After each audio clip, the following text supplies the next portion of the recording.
For me, as strange as this might sound, I think cancer is love. It was helpful for my wife and I, and in terms of understanding the frailty of life. I think the whole process is tougher on family than it is on the patient as far as I'm concerned, because, at least in my experience, because I've got medications and things I can take to help me get through it. They don't have anything for my wife or family. They all are going through the emotional roller coaster. I'm just in the process of doing some work. My son,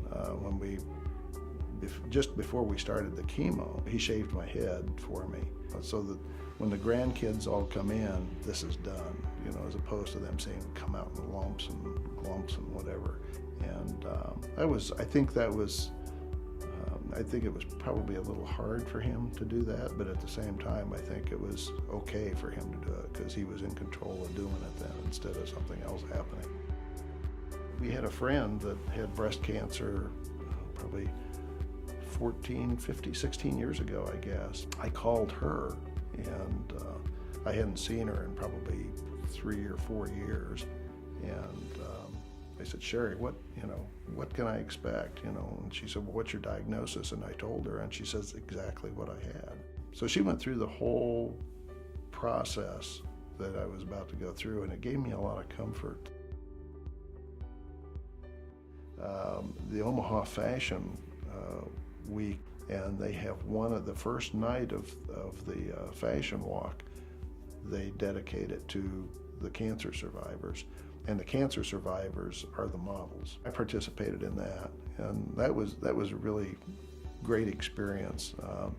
A lot of the medical people here in town that are involved in cancer treatments, both from radiation oncology as well as medical oncology, like Dr. Lemon's office, they all go and they participate in the event in terms of buying tickets and supporting it. I also did a project with Project Pinked here in Omaha, which is a local group, and what they do is they provide necessary items that a cancer patient might need, whether it's scarves or wigs or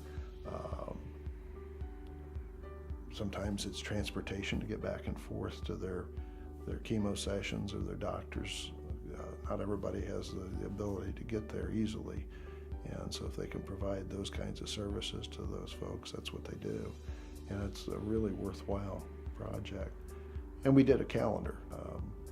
We were set aside as being kind of the surprise in the calendar, because they've done this 2 or 3 years and it's always been women. Cancer is love by the way it brings people together. From the standpoint that I had the opportunity to meet all these people that I didn't know that seemed to care about me. And then there were fellow patients that I met that I felt the same way about. And you could tell from them, they were all equally concerned about how I was doing as I was of them. So to me, as strange as it might seem, I would say love would be the word that I would use to describe it.